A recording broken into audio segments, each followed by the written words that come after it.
হাফলতিং বৰনামঘৰ আৰু কলাকৃষ্টি কেন্দ্ৰত অসম ভিত্তিক ভাওনা প্ৰতিযোগিতা প্ৰস্তুতি।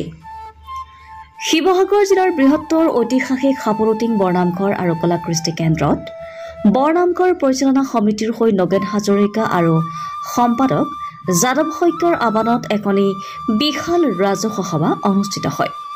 সুদীৰ্ঘ 12 বছৰ অন্তত দ্বিতীয়বাৰৰ বাবে 70 সংখ্যক শ্ৰী শ্ৰী কৃষ্ণৰ ৰাস মহোৎসৱৰ লগত সংগতি ৰাখি অহা 14 নৱেম্বৰৰ পৰা 23 নৱেম্বৰলৈকে বৃহৎ কাৰ্যসূচীৰে অসম ভিত্তিক ভাওনা প্ৰতিযোগিতাৰ আয়োজন কৰা হ'ব। উল্লেখ্য যে এই মহৎ কৰ্মৰাজি সুশৃংখলাবদ্ধভাৱে কৰাৰ মানসেৰে বিধায়ক প্ৰদীপ হাজৰিকাক উদযাপন সমিতিৰ সভাপতিৰ দায়িত্ব অৰ্পণ কৰিছে।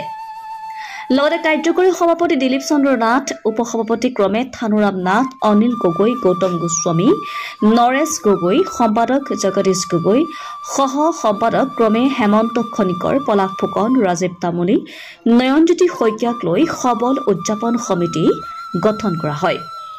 সংস্কৃতিৰ ক্ষেত্ৰখনত ভাওনাই হৈছে অসমীয়া জাতিৰ স্বাভিমান আৰু অমূল্য সম্পদৰাজি। এই ভাওনা বিস্তৃতভাৱে মানৱ সমাজত প্ৰচাৰ আৰু প্ৰসাৰ কৰাটো সংস্কৃতি মনৰ প্ৰতিগৰাকী অসমীয়া আধ্যাত্মিক দিশত পবিত্ৰতম কৰ্তব্য বুলি গণ্য কৰা হয়।